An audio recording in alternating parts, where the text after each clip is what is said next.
আসসালামু আলাইকুম রহমতুল্লাহ। সুপ্রিয় দর্শক, আশা করি মহান আল্লাহ রাব্বুল আলামিনের অশেষ মেহেরবানি ও দয়ায় আপনারা সবাই ভালো আছেন। প্রিয় দর্শক, বিদায় হজ লক্ষাধিক সাহাবী উপস্থিত বিশ্ব মানবতার মুক্তির দূত, কলিজার টুকরা প্রিয় নবী মুহাম্মদ সাল্লাল্লাহু আলাইহি ওয়াসাল্লাম জীবনের অন্তিম সময়ে এসে প্রিয় সাহাবাদের সামনে দাঁড়িয়ে দরাজ কণ্ঠে বলতে শুরু করেন, উপস্থিত বন্ধুগণ, আমার কথা মনোযোগ দিয়ে শোনো। হয়তো আমি আর কখনো এখানে তোমাদের সঙ্গে একত্রিত হতে পারবো না। এই কথা বলতে বলতে তার গলা ধরে এলো। সাহাবাদের কেউ কেউ বুঝে গেলেন ইঙ্গিত। একটা চাপা দুঃখ যেন সবাইকে ছুঁয়ে গেল। নবী করিম সাল্লাল্লাহু আলাইহি সাল্লাম বলতে লাগলেন, আজকের এই জুম্মার দিনে, এই জিলহজ মাস, এই মক্কা নগর যেমন পবিত্র, তোমাদের জানমাল, ইজ্জত, আব্রু, মান সম্মান কিয়ামত পর্যন্ত এমনই পবিত্র।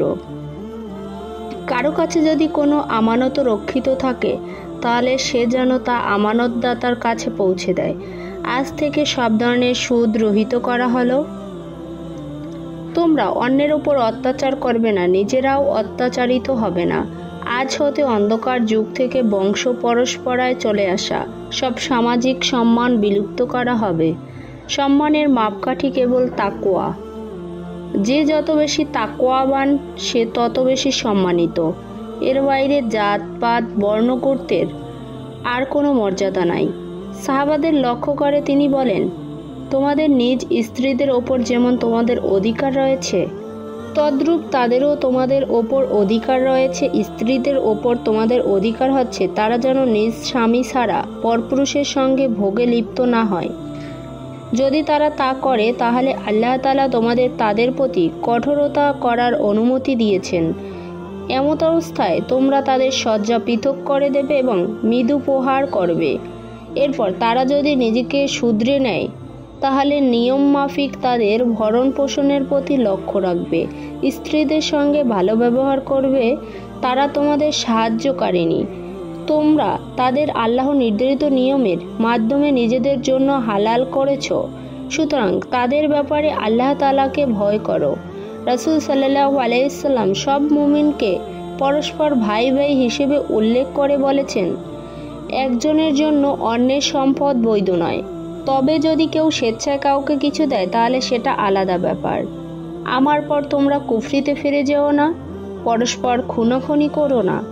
তার চলে যাওয়ার পর উম্মতের জন্য পথহার আনা হয়ে যায়। সেজন্য তিনি বলেন, আমি তোমাদের মাঝে এমন দুটি জিনিস রেখে গেলাম, তোমরা তা দৃঢ়ভাবে আঁকড়ে ধরলে কখনো বিভ্রান্ত হবে না। প্রথমত আল্লাহর কিতাব, আর দ্বিতীয়ত তার রাসূলের হাদিস। কথাগুলো বলতে বলতে নবী করিম সাল্লাল্লাহু আলাইহি সাল্লাম গম্ভীর হয়ে যান। এরপর বলেন, আমাদেরকে কিয়ামত দিবসে জিজ্ঞাসা করা হবে, তোমাদেরও জিজ্ঞাসা করা হবে। তখন তোমরা আমার ব্যাপারে কি বলবে? আমি কি তোমাদের নিকট আল্লাহর দিন পৌঁছে দিয়েছি? উপস্থিত সাহাবায়ে কেরাম সম্মস্বরে জবাব দিলেন, আমরা সাক্ষ্য দেব যে আপনি আপনার দায়িত্ব পৌঁছে দিয়েছেন, কল্যাণ কামনা করেছেন। অতঃপর রাসূল সাল্লাল্লাহু আলাইহি সাল্লাম আকাশের দিকে হাত তুলে 3 বার বলেন, আল্লাহ আপনি সাক্ষী থাকুন।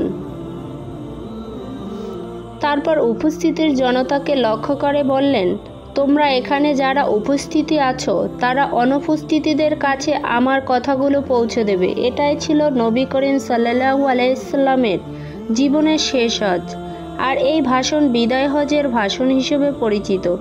আল্লাহ আমাদের রাসূল সাল্লাল্লাহু আলাইহি সাল্লামের দেখানো পথে চলার তৌফিক দেন। আমিন।